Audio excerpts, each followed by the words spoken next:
Hello, hello, hello, everybody. Tyler VS NYC here. Today we're going to talk about some of the times that the dark forest is foreshadowed in the Three Body Problem by Liu Cixin. I'm especially interested in this because the Three Body Problem is coming out on Netflix in the year 2024, and I'm interested to see what is foreshadowed in the dark forest in that series. So, this is by no means what am I trying to say? Definitive list, I think. These are the three biggest that I have found. So I'm sure there are more. I would love to hear about them. If you have other times that the dark forest is foreshadowed, please tell me about them in the comments. I would love to hear them. And let's get into it. Okay, let's get into it. There will be heavy spoilers, so you have been warned. The first time that Liu Cixin foreshadows the dark forest and Three Body Problem, I believe, is on page 23 and 24, which is where our main character, Wenji, is sent to the Inner Mongolian Deforestation Company. And it is here that I believe Wenji starts to learn about the dark forest theory. And the dark forest theory is the natural state of the universe. If the universe is functioning correctly, it should be quiet. It should be dark. People should be hiding. And as she's cutting down the trees, she is learning through her feelings by analogy. What is going on here is, it says right on page 24, Ye Wenji could only describe that the deforestation that she witnessed as madness. It is antithetical to life. And here she is learning about that on an earthly stage. But soon this earthly stage and the themes that she is learning about here will be applied to the universe as a whole. Also on page 24 it says, Ye gently caressed the freshly exposed cross-section of a felled trunk. She did this often, as though such surfaces were giant wounds and she could feel the tree's pain. It says on the next page, someone asks, how can you tell how old this tree was? And someone says, you can count the rings. I also have that as a possible foreshadow of Death's End, of a three-dimensional tree being cut in half, and now the tree is two-dimensional in a sense, in reference to the universe being turned into a two-dimensional painting in the third book. Anyhow, I believe that this is not an accident. Liu Cixin has even said in interviews that he had the entire Dark Forest book, all the details and characters written out at the time of publishing Three Body Problem. So it is not a stretch to think that this is exactly what he is doing here, is planting the seed in Wenji's mind of what it means when we say the universe is a dark forest. Let's jump now to the end-ish of the book. The next time, well, not chronologically the next time in the book, but the next time we're going to talk about in the video of Dark Forest being foreshadowed is when Wenji meets the first character that I can actually pronounce, Mike Evans. Feels good to say. Wenji is looking for a site for the new Red Coast radar tower to be built, and she comes across a man planting trees, a man planting a forest. And one of Ye's colleagues asked him, why are you doing this, on page 305? And Mike says, I want to save lives. Why does one have to be, Mike says, why does one have to save people to be considered a hero? Why is saving other species considered insignificant? Who gave humans such a high honor? No, humans do not need saving. They're already living much better than they deserve. You can see how Wenji immediately found out that her and Mike Evans had some thematic interconnectedness here. He said, I must plant more trees and expand this Eden. Now, on the next page, it mentions why Mike is doing this. His father was an oil tycoon and mentioned that there was an oil spill at one point in his career. And Mike was trying to clean this oil spill up, and you have this incredibly rich sentence. Listen to this. This is on 306. I'll read it, and then we can go back and talk about it. This is Mike Evans sitting at an oil spill. As I sat on the black beach, exhausted and covered in oil, I stared at the sun setting over a black sea and felt like it was the end of the world. So the two themes that come out to me here are obviously the sun. The sun is the center point of the three-body problem. What differentiates our world from the Trisolarians' world? We have one sun, and it is the basis of patterns in life and our understanding, where the Trisolarians have three suns and there are no patterns. And so we see the sun setting over a blackened sea. In the Dark Forest, a theme that is over and over through the book is when humans enter space, there's a part of them that stops becoming human.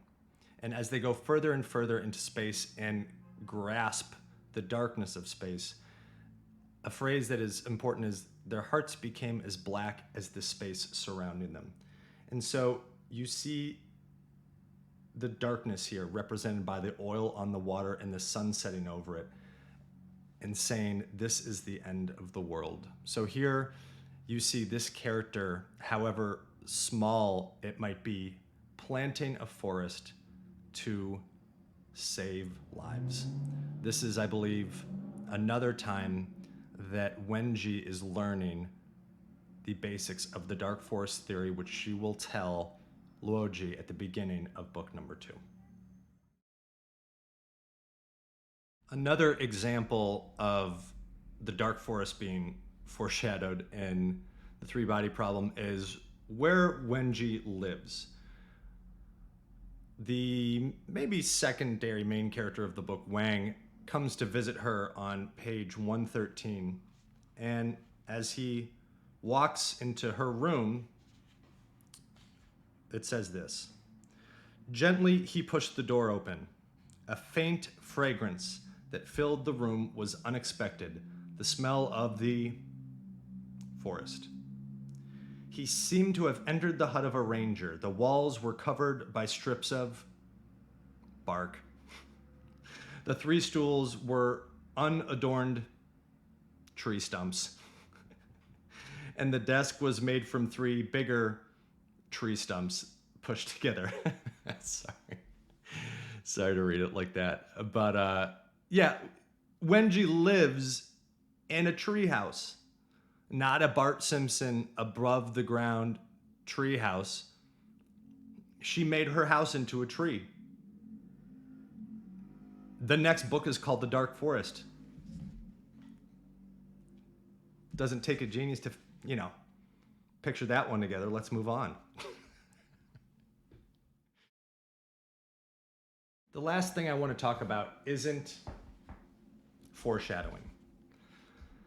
But instead, it's a time when the 2 main characters of the first 2 books undergo revelatory moments in extremely similar situations. The first is when Wenji, at the end of part 1, loses her sister, loses her father, with the help of her crazy mother, goes to a dark forest and is betrayed by a young man. And at the end of part 1, we see her contempt of humanity. And the emotional state that brought that on is described as this: she felt that the entire universe was a huge block of ice, and she was the only spark of life within it. She was the little girl about to freeze to death. She didn't even have a handful of matches, only illusions. it goes on to say, everything grew blurry. The ice that filled the universe once again sealed her at its center, only this time the ice was black. It is in icy darkness that Wenji cements her contempt for humanity, which will drive her and motivate her to do the things that she does in the three-body problem. Now, in the Dark Forest, the main character, Luoji, I can't wait to hear how bad I'm pronouncing that, has a similar experience where he is thrust into an actual frozen lake, an actual icy blackness at his fantastical wall facer Neverland that he invented. And he's out walking one winter night across a seemingly frozen lake, and the ice breaks and Luoji falls into the frozen lake. And here is what the book says. The biting cold, like crystal lightning, shot into the fog of his consciousness, illuminating everything. He continued to sink. The turbulent stars overhead shrank into a fuzzy halo at the break in the ice above his head, leaving nothing but cold and inky blackness surrounding him, as if he weren't sinking into ice water, but had jumped into the blackness of space. And here's the important sentence on 223 of the Dark Forest. In the dead, lonely, cold blackness, he saw the truth of the universe. It is here in this icy cold blackness that Luoji discovers the Dark Forest theory. In book one, Wenji is in ice cold darkness and discovers her true contempt for humanity.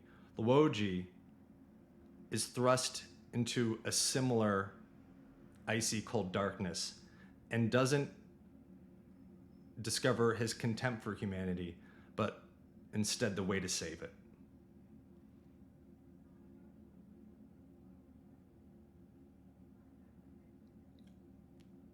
Pretty cool. I mean,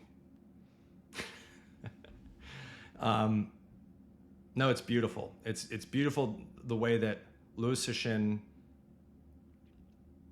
uses the same setting and the same feeling and unhuman reality pressed upon two characters to achieve seemingly the opposite result. One character encounters darkness to doom humanity, and one encounters darkness to save it. So thanks for watching the video, all. I appreciate it. I have a lot more times that the Dark Forest and the three-body problem are kind of interwoven, but those are my favorite ones. I hope you enjoyed it, and follow me on Instagram and X at TylerVSNYC. And if you like this video, subscribe and like or whatever, or don't. Okay. Thanks. See you soon.